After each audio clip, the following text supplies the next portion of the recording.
자, 안녕하세요. 반갑습니다. 주식과 연예의 그대에게 이정렬입니다.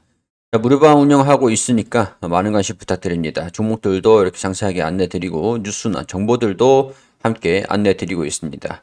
자, 무료방 오셔가지고 함께 좋은 양질의 정보들 최선을 다해서 안내드리도록 할 테니까요. 여기 아래 번호로 여기 이 번호로 보내주시면 입장 링크 보내드리도록 하겠습니다. 자, 보내주시는 분들한테 검색식 필요하시면 검색식이라고 보내주세요. 자, 이번 영상은 CJ제일제당을 분석을 좀 해드리도록 할 텐데, CJ제일제당 우리 우크라이나랑 러시아랑 전쟁을 하게 되고 인플레이션 물가가 굉장히 상승하다 보니까 여기에 따른 영업이익 축소 우려가 있었던 상황들인데, 자, CJ제일제당은 그래도 해외의 매출 의존도가 어느 정도 있는 기업이에요. 전통적인 식품 기업들이랑은 조금은 상황이 다른 그런 상황입니다. 자, 일단은 내용들을 좀 설명을 드리면, 자, 과거에 우리 식품 기업들의 매출 구조 원리를 좀 보면, 자, 상당히 안타깝지만 우리나라에 나오는 뭐 곡물이 자급자족이 좀 되지 않는 상황이에요. 농업 쪽이 좀 사실 1차 산업이 중요한데 우리나라는 땅에 조금 제한이 좀 있다 보니까 평지가 아니고 산지가 좀 많다 보니까 제한이 조금 있는 상황입니다. 일단은 원재료 원자재를 이제 재료라고 할게요. 재료 뭐 밀가루라든가 우리 뭐 밀가루 뭐 식용유 옥수수죠. 식용유 옥수수라든가 뭐 이런 우리 뭐 기름부터 뭐 후추 뭐 이런 것들 다 이제 다 외국에서 수입해오는 외국의 수입 비중이 상당히 높거든요. 우리나라에서 제품을 팔기 위해서 이걸 국내산도 있긴 있지만 국내산은 수요가 조금 뭐 판매할 정도로 원가 마진이 좀 남지가 않죠. 그래서 수입 의존도가 상당히 높은데 수입을 해오는 구조를 보면은 자 우리 원화가 있습니다. 원화가 천 원일 때 이제 달러로 바꿔줘야 돼요. 달러로 바꿔준 다음에 수입을 해서 오는 거잖아요. 자, 그럼 달러로 바꾸고, 뭐, 달러가 원화를 천 원일 때, 달러를 가지고 뭐 0.8달러, 0.8달러를 바꿀 수 있었다라고 하면은, 이제는 1200원일 때 0.8달러를 바꿀 수가 있는 거죠. 그러니까 뭐, 이게 1달러였다. 1200원일 때 1달러였다고 하면은, 1400원일 때 1달러를 바꿀 수가 있는 거죠. 이제는. 원화가 너무 높아져가지고, 수입의 비중이 높은 기업들. 그리고 이제 수입을 해서 이 재료를 가지고, 제품을 만들어서, 식품을 만들어가지고 판매를 할 때, 또 다시 이제 이게 원화가 되잖아요. 마진 어느 정도 남겨놓고 원화를 하고, 뭐 또 다시 이제 수입을 해오고, 이게 악순환이 되다 보니까 영업 이익률이 낮아질 수밖에 없었던 상황이거든요. 대부분의 기업들은 이렇습니다. 근데 우리가 이렇게 수입을 해와서 해외에서 가공을 하고 제품을 만든 다음에 해외 판매를 하고, 이걸 이제 해외 판매를 한 거를 국내에다가 가지고 오는 그런 상황이면은 달러가 높다라고 하는 거에 별로 크게 상황은 없겠죠. 대신에 이제 이 밀가루, 식용유, 후추 가격들 뭐 이런 제품들의 가격들이 올라간다라는 것들은 다소 부담이긴 했을 겁니다. 자, 국내 판매 의존도가 높은 그런 기업들 같은 경우는 재료 비용들도 증가가 됐고 환율도 올라가다 보니까 이중고조, 적자가 나온 기업들도 상당히 많았을 겁니다. 자, 그런 상태에서 해외에서 이제 하는 기업들은 환율에 대한 변화는 미미했을 거고, 재료의 상승은 이제 그 제품 판매가에 전가를 시키는 거죠. 판매가에. 그렇게 되면은 우리가 원자재, 환율도 올라가고, 뭐 재료 비용들이 올라갔던 것들이 뭐 1200원에서 1400원, 그럼 원가가 1400원이었다. 이렇게 되면은 판매가가 뭐 2000원에 판매를 하던 거를 뭐 2100원, 2200원에 판매를 하게 되면은 여기 이런 부분들 해지를 다 가능하니까 이런 식으로 지금 국내 물가가 계속 올라오고 있고 소비자 부담이 가중되고 있는 그런 상태가 한동안은 지속이 되고 있었던 상황입니다.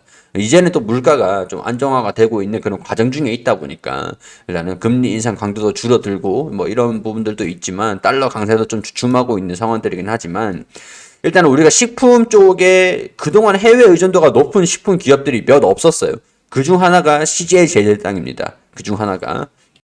자, 원래 본래라면 이번 연도에 영업이익이 좀 잘 안 났어야 되는 게 맞거든요. 다른 이제, 자, 예를 들어서 신성홀딩스 같은 경우에서는 매출도 많이 줄었지만 영업이익률도 축소가 좀 심했었죠. 매출이 증가된 만큼 영업이익률 자체가 좀 줄어들었었던 뭐 2%대에서 4%까지 옛날에는 뭐 이전까지는 7%까지도 나오고 있었던 상황들이었는데 물론 이제 뭐 재무적으로 적절한 그런 기업은 아니었겠지만 자, 판가 자체를 롯데제과 같은 경우에서도 판가를 올리기 전까지만 해도 영업이익률이 2%대까지도 떨어졌습니다. 보통 이제 이게 전반적으로 신송 뭐 홀딩스, 롯데제과 뭐 그런 다른 기업들도 마찬가지로 영업이익률이 이전에는 7%대까지, 10%대까지 나왔는데 이게 많이 줄었다라는 거예요. 지금 이제 서울식품인데 이 기업도 마찬가지죠. 영업이익 적자. 이게 지금 일반적인 상황인 거예요. 일반적인 상황들.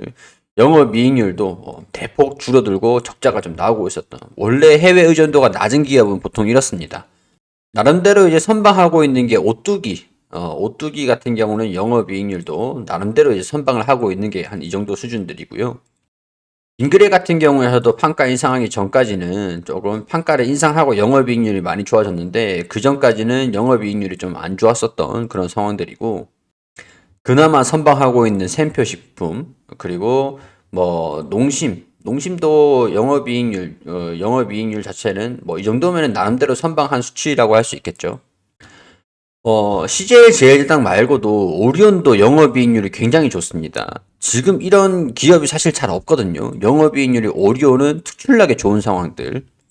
그 다음에 이제 삼양식품이라고 할 수 있겠고, CJ 제일제당은 해외 의존도가 높은 상황들이기 때문에 영업이익률에 대한 큰 변화는 없었습니다. 최근에 판가 인상하기 전에는 잠시 주춤하기도 했는데 달러에 대한 영향도 덜 받았고 식품 가격 인상 정도 그걸 이제 판가로 전가시키고 나서 영업이익률의 회복세 이런 것들은 보여줬었어요. 평균적으로 10%대 평균적으로 10%대의 영업이익률을 ROE 이렇게 보여주고 있습니다. 순이익률. 그러니까 ROE라는 거는 주주의 지분에 대해서 이익률이 얼마인가 이런 것들을 보는 거니까. 자, 그런 상황에서 금리 인상 시기쯤에서는 계속 주가가 하락하고 있었던 것들이 좀 있었죠. 아무래도 환율이 좀 올라간다라고 하면은 금리 인상은 환율 인상으로 이어지고 환율 인상은 영업이익률 축소로 이어지다 보니까 식품 업계 자체적으로도 식품 판가 인상을 시킨다라고 하더라도 주가 상승에는 제한적인 모습들을 보여줄 수밖에 없었을 겁니다. 그런데 지금 최근 들어가지고 금리 인상 강도가 좀 줄어든다라고 해요.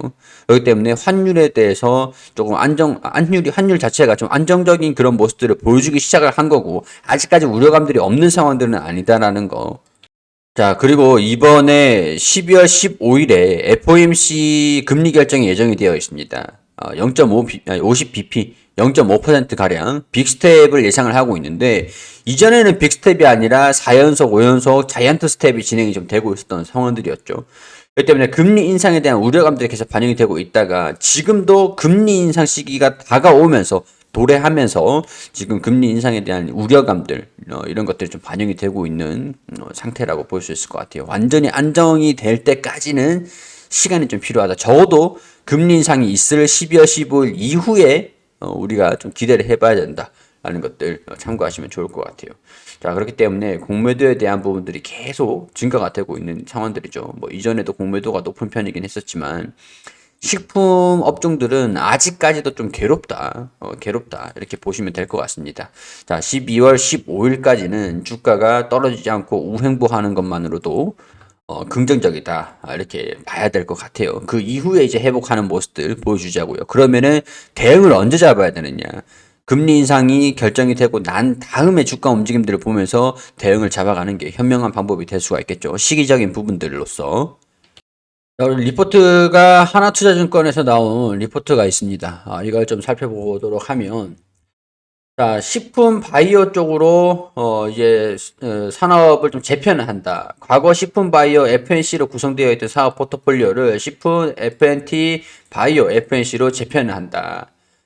자, FNT는 종전 뭐 바이오 산업 내, 이 단백질, 배양 단백질, 내추럴, 누트리션 솔루션이나 두뇌 근육 에너지, 면역 관련 영양 성분 이런 쪽으로 신사업 확대 예정이고 개편 이후 바이오 산업부들은 제형 차별사 고객사 역량 고도화라든가 뭐 스페셜리티 중심의 사업 전개를 경쟁력 확보로 뭐 이런 뭐 얘기들이 좀 있는 상황들이고, 고질적 저평가 해소, 신성장 동력 확보를 기대를 한다. 불안정한 곡물 수급 환경, 이런 환경 속에서 195억 원 규모의 글로벌 그린바이오 시장은 연평균 성장률을 8%를 기록을 하고 있다.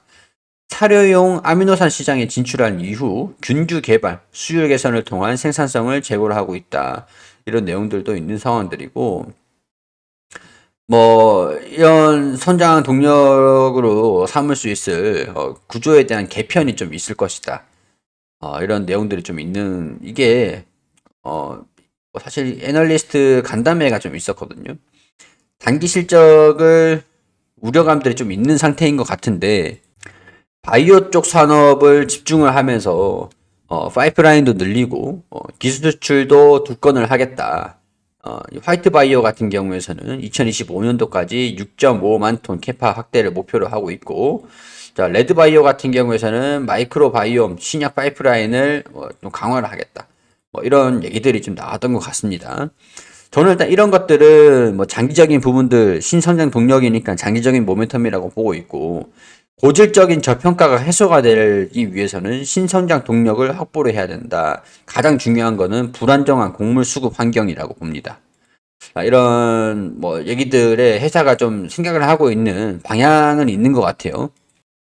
일단 바이오 부분 내 H&H 사업부의 약점이었던 P2C 역량이 식품 부분으로서 이관되어 오면서 조금 더 이제 속도감 있는 사업 확대가 가능할 것이다. 이런 리포트도 있는 상황입니다. 자, 리포트도 살펴봤는데, 전반적으로 식품 기업들 같은 경우에서는 곡물 수급에 대한 부분들이 부담스러울 수밖에 없는 게, 러시아나 우크라이나랑 같이 지금 전쟁이 좀 지속되고 있다 보니까 아무래도 원가에 대한 부담은 계속 있는 상황들인 것 같아요. 자, 차트적인 부분들에서 봤을 때도 주가가 하락세로 좀 전환이 된 그런 모습들을 보여주고 있으니까 단기적으로 물리신 분들도 꽤 많으실 거라고 봅니다. 근데 우리 대응 포인트 같은 거는 조금 연기를 해 두자고요.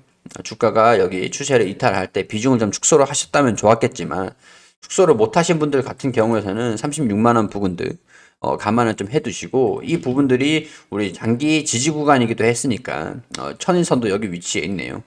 여기 36만 원까지도 감안을 좀 해두시고 12월 15일 이후에 주가 움직임들을 보면서 대응을 잡겠다라고 보시는 게 좋을 것 같아요.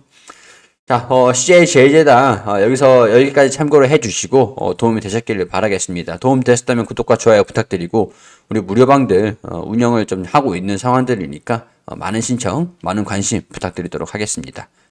질문 있으시면 댓글 남겨주시고 고정 댓글 확인해 주시기 바라겠습니다.